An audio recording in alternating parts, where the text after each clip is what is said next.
भजन का अर्थ महाराज जी क्या है? भजन, भजन थी, भज धातु सेवार्थक है, भज सेवायाम।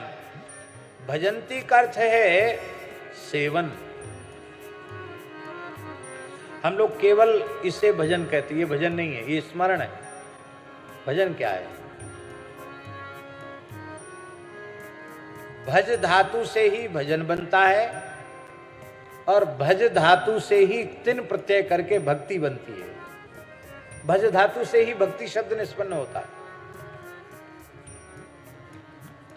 और भक्ति की परिभाषा क्या है?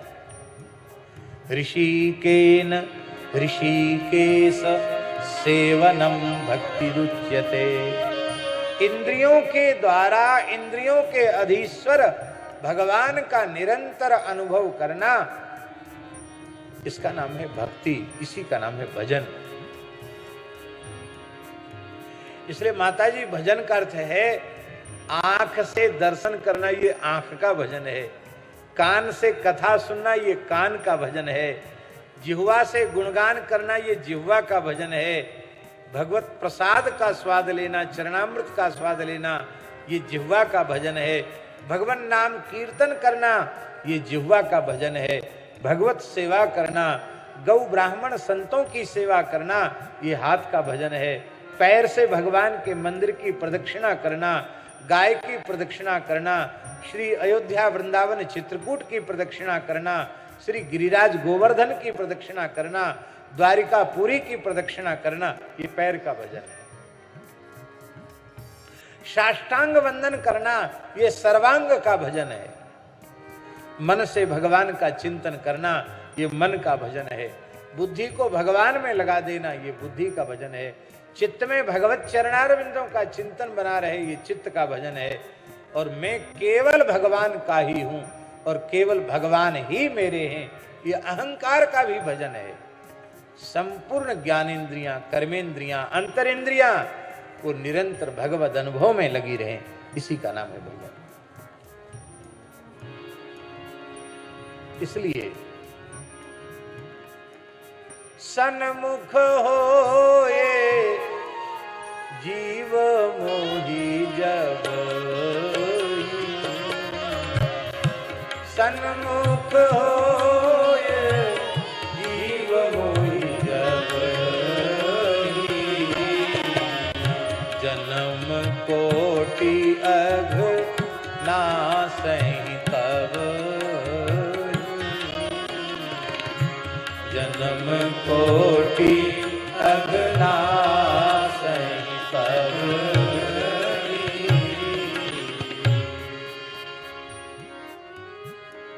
ये सन्मुख क्या है? भगवान के सामने केवल जाकर खड़े हो जाना, ये सन्मुख है क्या? नहीं। अपने ज्ञानेन्द्रिय, कर्मेंद्रिय और अंतरिंद्रिय, इन 14 से भगवान का निरंतर अनुभव करना, ये भगवान का सन्मुख होना है।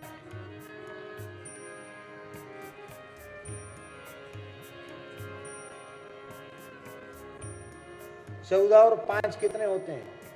19। 5 कौन? रूप, रस, गंध, शब्द और स्पर्श, इनको तन्मात्रा कहते हैं। तो 5 ज्ञानेन्द्रिय, 5 कर्मेंद्रिय, 4 अंतःकरण और 5 तन्मात्रा, इन सबके द्वारा भगवान का ही अनुभव करना। इसलिए महाराज जी उपनिषद में 19 मुख कहा गया। कितना? 19 मुख कहा गया। 19 प्रकार से जब जीव भगवान के सन्मुख हो जाता है तो जन्म कोटि अघनासहि तब जन्म कोटि अघनासहि। फिर भजन आपका नहीं करते हैं क्योंकि इनकी अर्थ पर दृष्टि लगी हुई है। जो अनर्थ है, तस्मादर्थम अनर्थाख्यम श्रेयोर्थी दूरतस् त्यजेत, भागवत जी में लिखा है। श्रेयोर्थी अनर्थाख्यम अर्थम दूरतस् त्यजेत। ऐसे लोगों की दिनचर्या कैसी है? सुखाय दुख प्रभवे सुसज्जते। ये सुख की आशा से ही कर्म में प्रवृत्त होते हैं। प्रवृत्ति में जो प्रवृत्त हो रहे हैं उसका मूल है सुख, सुख की आशा।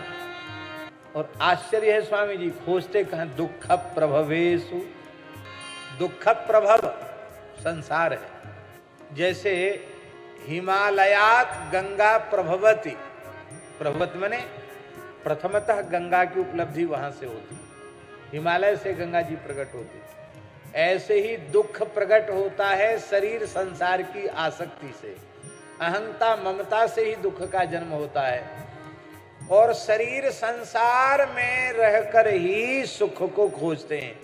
जहां सुख की गंध भी नहीं है, सुख का लेश भी नहीं है, वहां वो पूरे जीवन भर सुख खोजने के प्रयत्न में लगे रहते हैं। दुख प्रभवेशु सुखाय सज्जते, दुख ही जहां से उत्पन्न हुआ है वहां सुख की आशा से वे कर्म में लगे रह जाते हैं। और एक जन्म दो जन्म नहीं, ऐसे ही जन्म समूह सिराने, न जाने कितने जन्म ऐसे ही नष्ट हो गए। तो भजन तो करते नहीं, सुख की इच्छा रखते हैं, दुख जहां से पैदा हो रहा है, दुख की परंपरा जहां से प्रचलित हो रही है, वहां सुख खोजते हैं, वहां सुख प्राप्ति का प्रयत्न करते हैं। और दूसरा काम क्या करते हैं, बड़ी ऊंची बात, गृहेषु योषित पुरुषश्च वंचितः। ये माया मुग्ध जीव एक ही काम करते हैं, क्या, एक दूसरे को ठगने में लगे रहते हैं। योषित पुरुषश्च वंचितः, पुरुष स्त्री को ठगने में लगा है। हे प्रियतमे, हे प्राण बल्लभे, हे सुंदरी, तुम्हारे बिना तो हमारा जीवन ही नहीं है।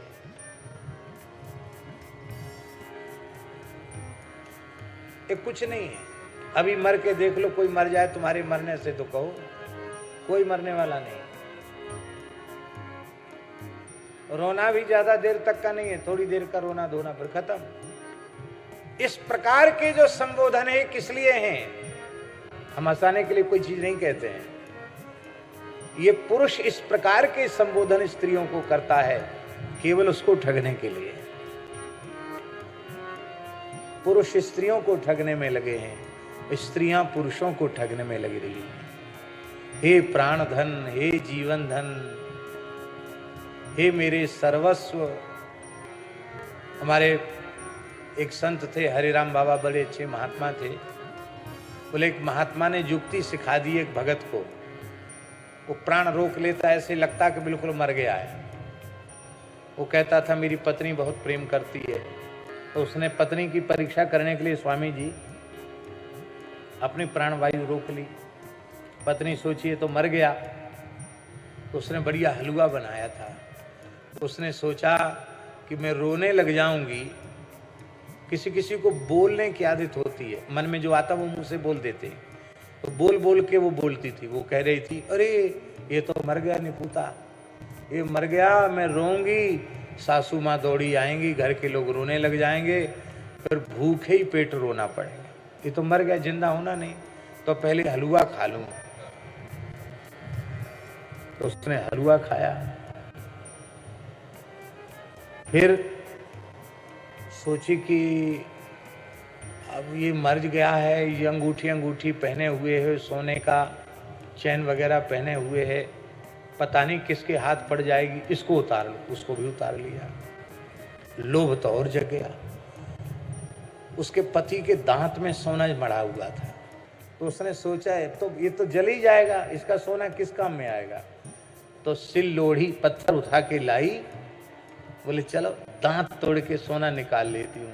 वो सुन सब रहा था, भीतर से प्राणवायु रोके हुए था। तत्काल वो हलचल उसमें हुई। बोले बस देवी, अब तुम कहती थी ना कि धरती की उत्कृष्ट पतिव्रता मैं ही हूँ, अब यहीं रहो, तुम्हारी इसी में शोभा है। और हरिराम बाबा कहते थे कि वो बाबा जी बन गया, घर द्वार छोड़। सब एक दूसरे को ठगने में लगे। गृहे सुयोषित पुरुषस्य वंचिता। भैया भजन में नहीं लगोगे तो यही दुर्दशा होगी। आप हमारे संत वाणी चैनल को सब्सक्राइब करें, वीडियो को लाइक करें, शेयर करें और हाँ, बेल आइकन पर क्लिक करना बिल्कुल ना भूलें ताकि हमारी किसी भी वीडियो की सूचना सबसे पहले आपको मिले।